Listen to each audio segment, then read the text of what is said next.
رسوله أو كما قال عليه الصلاة والسلام. وقال رسول الله صلى الله عليه وسلم: من قرأ القرآن فاستظهره فأحل حلاله وحرم حرامه فأدخله الله الجنة وشفعه في 10 من أهل بيته كلهم قد وجبت له النار أو كما قال عليه الصلاة والسلام. إن الله وملائكته يصلون على النبي يا أيها الذين آمنوا صلوا عليه وسلموا تسليما. اللهم صل على محمد وعلى آل محمد كما صليت على إبراهيم وعلى آل إبراهيم إنك حميد مجيد. বক্সটা কোন দিকে আছে ভাইজান? বক্সটা বক্স মানে মান এই পাশে বক্স মনে হয় অনেকজন লোক ঘিরে আছে, তো সাউন্ডটা পারফেক্টলি আসছে না। এই যে সোনামণি নামো, এই নতুন আসছে মাহফিলে রে, বক্সে বসে আছে। সাইড দাও, সাইড দাও। তাই তো ভাবি কি সাউন্ড আসে না কেন? সাইড দাও, সাইড দাও, হ্যাঁ সাইড করো, তোমার সাইড করো। আর এই যে বক্সটা ওখান থেকে নিয়ে এসে আমার এই পাশে যে মুরব্বী আব্বাজার ডান দিকে রাখতে হবে, হ্যাঁ সাউন্ড পাওয়ার জন্য। আর তুমি বেসটা আর একটু বাড়ায় দাও ভাই, তুমি বেসটা বাম দিয়ে তোমার সাইড দাও, বাবুরা সাইড দাও, ওটা ফাঁকা দাও। এই বক্সটা এই পাশে রাখতে হবে, এখানে এসে। ওখানে কেন বক্স আমার ভাই? কাছে রাখতে হবে বক্সটা, এত দূরে কেন? ঠিক হয়ে যাবে না, সাউন্ড হবে না। কমিটির বাইরে দায়িত্বশীল হন, ওটা নিয়ে এসে ডানে ডান আমার কানে যেন আসে। আমি প্রচন্ড জ্বরে আক্রান্ত ভাই, অনেক কষ্ট করে মাহফিল আজকে অ্যাটেন্ড করেছি। মেহেরবানি করে বক্সটা ঠিক করে দেন, সাউন্ড সর্বোচ্চ বেস বাড়াও, আরো বেস বাড়ায় দাও মোটা করে। হ্যাঁ মাশাআল্লাহ, আর কোনো আওয়াজটা ছিল। আজকে এই প্রোগ্রাম খোকসগাড়ি ইসলামী সমাজ কল্যাণ পরিষদ কর্তৃক আয়োজিত। আজকে এই প্রোগ্রাম কথা বলো না, আওয়াজ করো না, আপনাদের জয়পুরের বদনাম হবে, কেউ সাউন্ড করবে না, রেখে দেন এখানে। আজকে আমাদের এই প্রোগ্রামে সভাপতি আছেন জনাব আলহাজ মাওলানা মোহাম্মদ ইসহাক আলী। আল্লাহ তাআলা স্যারকে নেক হায়াত দান করুন, আমরা সকলেই জবান খুলে পড়ছি আমিন। আজকে এই প্রোগ্রামে সহসভাপতি আছেন জনাব ডক্টর শামসুদ্দিন আহমদ। আল্লাহ তাআলা ওনাকে নেক হায়াত দান করুন, আমরা সকলেই জবান খুলে পড়ছি আমিন। আমাদের এই প্রোগ্রামে আজকে আরো সহসভাপতি আছেন জনাব আবু তাহের মন্ডল। আল্লাহ ওনাকে ইসলামের খাদেম হিসেবে কবুল করুন, আমরা সকলেই জবান খুলে পড়ছি আমিন। আমাদের এই প্রোগ্রামে আজ চিফ গেস্ট, আমাদের প্রধান অতিথি আছেন ডক্টর মোহাম্মদ ফজলুর রহমান সাঈদ, আমি বাংলাদেশ জামাত ইসলামী জয়পুরহাট জেলা শাখা। আল্লাহ তাআলা আমাদের স্যারকে ইসলামের খাদেম হিসেবে কবুল এবং মঞ্জুর করুন, আমরা সকলেই জবান খুলে দিল খুলে পড়ছি আমিন। আজ আমাদের এই প্রোগ্রামে প্রধান মেহমান আছেন মোহাম্মদ আব্দুল গফুর মন্ডল, সাবেক সহসভাপতি জেলা বিএনপি জয়পুরহাট। আল্লাহ তাআলা ওনাকে ইসলামের জন্য কবুল করুক, আমরা সকলেই জবান খুলে পড়ছি আমিন। আপনারা, আমি শুনলাম, আমাকে কানে কানে বলা হলো যে আজকের এই মাহফিলে মা বোনদের জায়গা, 2টা জায়গা করেও জায়গা হচ্ছে না। অনেক মায়েরা বোনেরা আজকে মাহফিলে আসছে।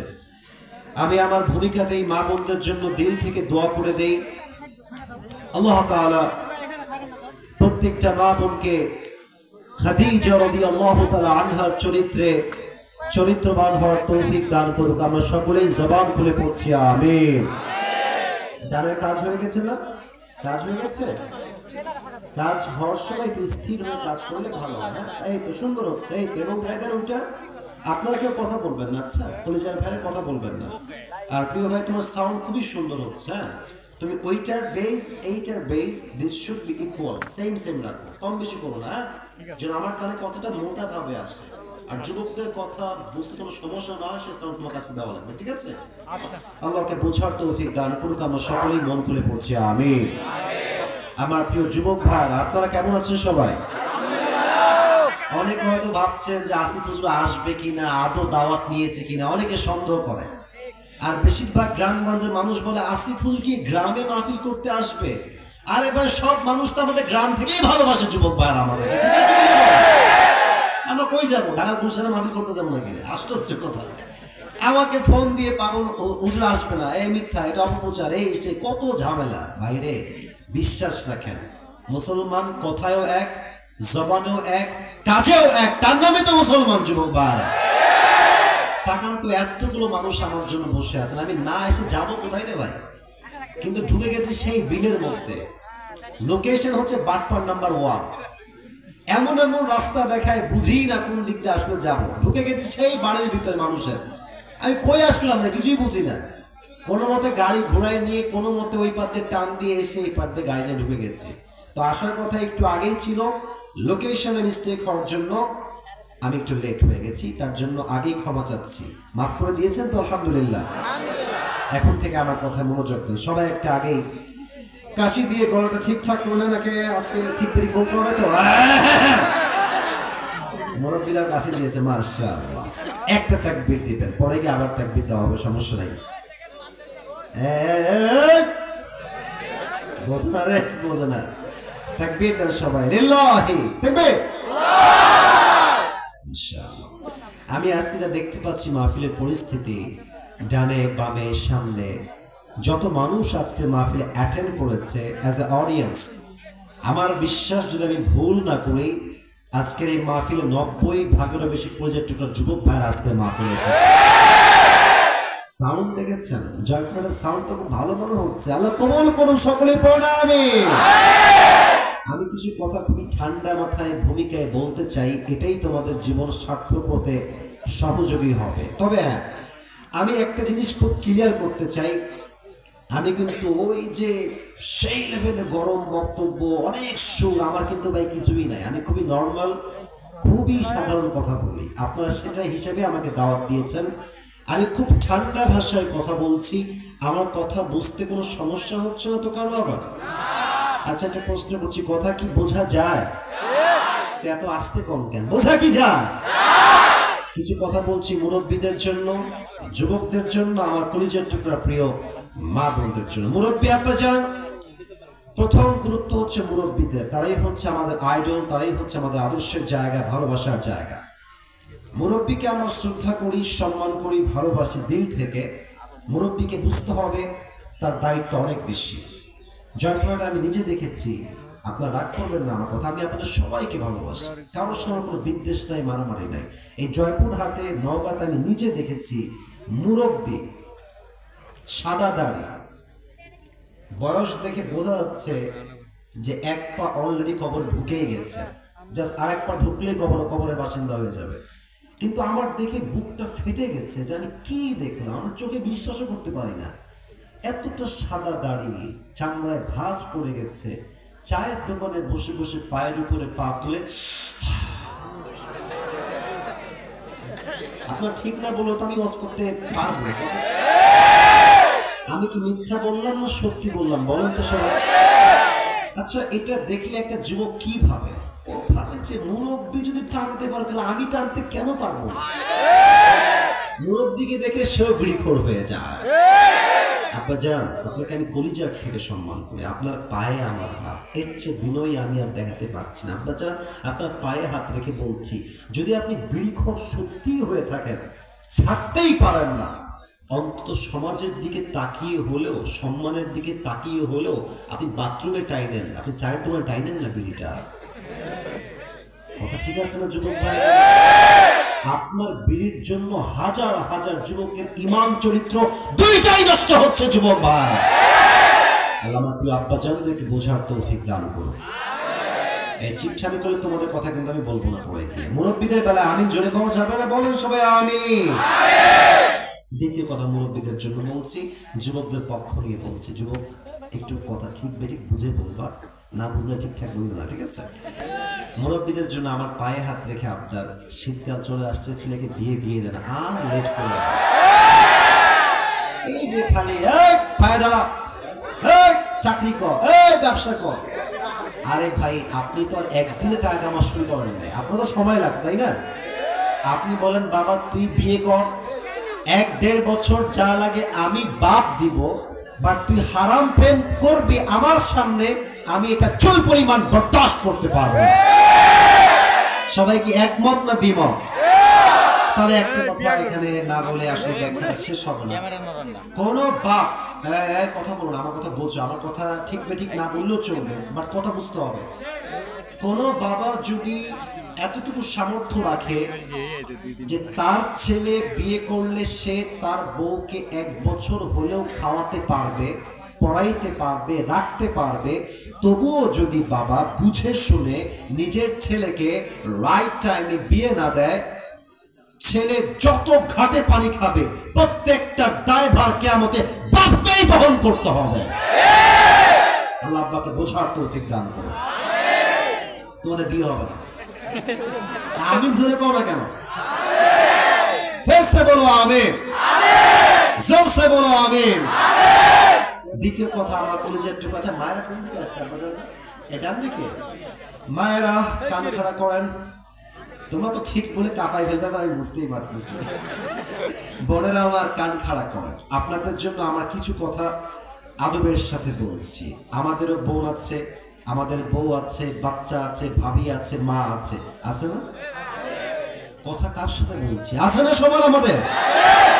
আমরা চাই প্রত্যেকটা মা বোন আদর্শবান হোক, তারা এতটা পর্দাশীল হোক, তাদের পর্দা দেখলে যুবকরা চোখ নামাতে বাধ্য হয়ে যাবে। যুবক ভাই, আমি প্রত্যেকটা বোনকে বলছি একটা কথা ভদ্র ভাষায়, বোরকা পরলেই আসলে দিনদার হওয়া যায় না। আমরা দেখেছি যত মেয়ে পার্কে রাস্তাঘাটে প্রেম করে বেড়ায়, তার 80% বোরকাওয়ালিরাই প্রেম করে বেড়ায়। এবং খুব খেয়াল করে দেখবা, যেভাবে হাতের মোজা আর নেকাব পরে, यार ये तो अभी कभी जन्नत से भाग के दुनिया में आई है यार। এত ভালো মেয়ে কেউ হতে পারে? The fact is, the reality is, মূল বিষয় হচ্ছে উপরে ফিটফাট, ভেতরে পুরোটাই সদরঘাট। প্রিয় বোন, বোরকায় নয়, চরিত্রটা সুন্দর হওয়া লাগবে যুবক ভাই। মুরব্বীরা ঠিক বলছে রে। আল্লাহ বোনদেরকে বোঝার তৌফিক দান করুন। সকলের জবান করে পড়ছি আমিন। দ্বিতীয় কথা মায়েদের জন্য। মায়েরা, এই মায়েরাই মেয়েদেরকে নষ্ট করে দেয়। তুই বিয়ে করবি এমন ছেলে, জয়পুরহাট একটা বিশাল বাড়ি থাকবে, বাপ হয়ে বড় লোক। মা বলে মেয়েকে, আপনি কই যাবেন? ইভেন আর একটা বাস্তব কথা বলি, আমি এগুলো বলি বলেই যুবকরা আমাকে ভালোবাসেন, আমি খুব ভালো করেই বুঝি। অনেক মা দেখবেন যদি মেয়েটা সরকারি কোনো চাকরিজীবী ছেলের সঙ্গে প্রেম করে, ওপেনলি প্রেম করে, কোনো ভয় পায় না। কেন? মা তার পক্ষে আছে যে। আম্মা জান, আপনি কেন টাকলার পিছনে ছোট আমি বুঝে আসি। ওই যে একটাই কারণ, মানে पैसा जहां पर हम लड़की भी देंगे वहां पर, डजंट मैटर सर पे बाल है या नहीं है। ठीक है? এক ছেলে এক আব্বাকে বলছে, আব্বা জান এই কার লোকে মেয়ের বিয়ে দিলেন? মাথায় তো চুল নাই, सर पे तो बाल नहीं है इसके। तो बाप ने क्या कहा, बेटा सर पे बाल नहीं है तो क्या हुआ, जेब में माल तो है ना। তার মানে কিছু বাবা মায়ের চিন্তা হচ্ছে আমার মেয়ের বিয়ে হবে টাকাওয়ালার সঙ্গে, টাকলা হইলেও আমরা রাজি, কোনো সমস্যা আমাদের না। Character is most important. চরিত্র নাই যার, সুখ নাই তার। আপনার স্বামী যদি চরিত্রহীন হয়, যত টাকার মালিক সে হোক, আম্মা জান, আমার প্রিয় বোন, আপনি সুখ কোনোদিনও খুঁজে পাবেন না। যুবক ভাইরা, আল্লাহ বোনদেরকে চরিত্রবান যুবক দেখে বিয়ে করার তৌফিক দান করুন। সকলে পড়া আমিন। শেষ কথা আমার কলেজের টুকরা যুবকদের জন্য বলছি, সবাই একটা, আজকে কত তারিখ গো? কত? আচ্ছা, 5 আগস্টের কথা মনে আছে? মনে আছে সবার? আজ এমন কিছু কথা বলতে পারবো আমি যেটা আমি 5 আগস্ট আগে বলতে পারতাম না। বললেই বলা হতো রাজাকার, জঙ্গিবাদ, মৌলবাদী। আর পাইছিল একটা স্লোগান, কিছু কইলে জামাত ইসলাম, কিছু কইলেই শিবির। আর একটা জিনিস খেয়াল করেন, দেখেন শিবিরকে নিয়ে আমাদের ট্রেন্ড কত সুন্দর, তথাকথিত ট্রেন্ড ভাবি, বাট সুন্দর ট্রেন্ড। নামাজ পড়লেই শিবির, টাকনুর উপরে কাপড় পরলেই শিবির, প্রেম না করলেই শিবির, দিন কায়েমের কথা বললেই শিবির। ইভেন যেই যুবক মেসের ভিতরে, স্কুলে, কলেজে যত সুন্নাহ মানে সেই শিবির। আমি বলি আসিফ, আমি কোনো দলের লোক নই, এটা আমার প্রথম একটা ডিক্লেয়ার দিচ্ছি, আমি কোনো দলের লোক নই, আমি একদম একটা দলবিহীন লোক, বা দল আমি একদিন করবো, এটা আমার নিয়ত আছে। তবে হ্যাঁ, শিবিরের ব্যাপারে যে ট্রেন্ডগুলো আছে, যেমন নামাজ পড়লে শিবির, দিন কায়েমের কথা বললে শিবির, প্রেম না করলে শিবির, সুন্নাহ মানলে শিবির, যদি এটাই শিবির হয়, আমাদের প্রত্যেকেরই শিবির হওয়া উচিত যুবক ভাই। আমরা 5 ওয়াক্ত নামাজ পড়বো তো পড়বোই, আল্লাহ সাবিল আল্লাহ দ্বীনকে কায়েম করেই ছাড়বো, ঠিক কিনা বলেন? This should be our trend. আল্লাহ আমাদেরকে বোঝার তৌফিক দান করুন, পড়া আমিন। শহীদ আবু সাঈদের নাম শুনেছেন না? আমার হাত দেখেন তো, এমনে এই যে বুকটা পেতে দিয়েছিল যে যুবক, তার নাম কি ছিল? একটা জিনিস খেয়াল করেছেন? আচ্ছা, পুলিশ যারা গুলি করলো ওকে, আচ্ছা ওরা চাইলে বুঝিয়ে শুনিয়ে, কথা না বুঝলে বলবেন না, যদি বোঝেন উত্তর দিয়া। যদি কোনো পুলিশ চাইতো যে আবু সাঈদ ভাই তুমি সাইডে যাও, বুঝাইতে পারতো না? কতগুলো মিডিয়ার ক্যামেরা ওপেন ছিল সেই দিন, হাজার হাজার media camera, phone camera openly মিডিয়ার সামনে, কতটা বুকের পাটা এদের। বুকের পাটা আসলে নয়, এরা হচ্ছে সব সরকারের পা চাটা দালাল যুবক। 5 আগস্টের আগে যত পুলিশ ছিল তার 90 ভাগ নয় 80 ভাগের মতো পুলিশ সবগুলো সরকারের পাঁচা দালাল ছিল যুবক ভাই। কিভাবে গুলি করে শেষ করে ফেললো তার জীবনটাকে। আল্লাহ বললেন তোরা জীবন নিয়েছিস না, এবার হবে আসল খেলা। এবার জালিমের পতন আমি আল্লাহ নিশ্চিত করলাম। কোন বাপের বেটা আছিস পারলে ঠেকায় দেখা, শেষ খেলা ওখানেই শেষ। এখন উনি বলতেছেন যে আমি আবার আসবো, তোমার সব রেডি করো। তো আমরা তো ওই যে বলে না যে আপনারা চট করে ঢুকবেন, আমরা চট করে জায়গা মতো আপনাকে ঢুকায় দেব, এত সহজ না। এবার তো যদি উনি আসেন, এই যুবকরা মুরব্বীরা রাস্তায় নামবে, কারণ উনি আসলে বাস আপনারাও খাবেন, বাস আমরাও খাবো। অতএব সোচ্চার থাকতে হবে যুবক ভাইরা। আগামীতে এই বাংলার মাটিতে স্বৈরাচার রাজতন্ত্র আর কায়েম হবে না, ঠিক কিনা বলো যুবক? আমাদেরকে সেই শক্তি সাহস দান করে সকলে পড়াবে। তাহলে তোমরা কি করবা? ঈমানটাকে শক্ত করবা, নাম্বার 1। নাম্বার 2 বলে আমি আমার মূল তাফসীরের বিষয় ফিরে যেতে চাই। এটা যে যুবক আজকে মনোযোগ দিয়ে শুনছো, আশা করছি তোমার লাইফটা অনেক দূর যাবে। আচ্ছা, তোমরা কি জীবনে সফল হতে চাও? এখানে আমার বাঘের বাচ্চারা বসে আছে, জোরে বলছে, সবাইকে বলছে সফল হতে চাই, জীবনে ভালো কিছু করতে চাই, আব্বা আম্মার মুখকে হাস্যোজ্জ্বল করতে চাই, পরিবারকে ভালো অবস্থায় দেখতে চাই, জীবনে কি টাকা কামাইতে চাই না? হ্যাঁ, লজ্জা পাবেন না? টাকা কামাইতে আমরা চাই না, চাই না। আরে টাকা থাকলে আজকাল ভালোবাসা কিনতে পাওয়া যায় রাস্তাঘাটে, আর টাকা না থাকলে আসল ভালোবাসা একদিন হারিকেন্দ্র খুঁজে পাওয়া যায় না। Money is a big deal in the world. টাকা থাকলে মেয়ের যত সুন্দরী চেহারা হোক না কেন, তুমি বলবা যে আমি আপনাকে বিয়ে করতে চাই, বলবো আমি তো এক পায়ে রাজি, আপনি তাহলে নিয়ে যান আমাকে। আর টাকা নাই, চেহারা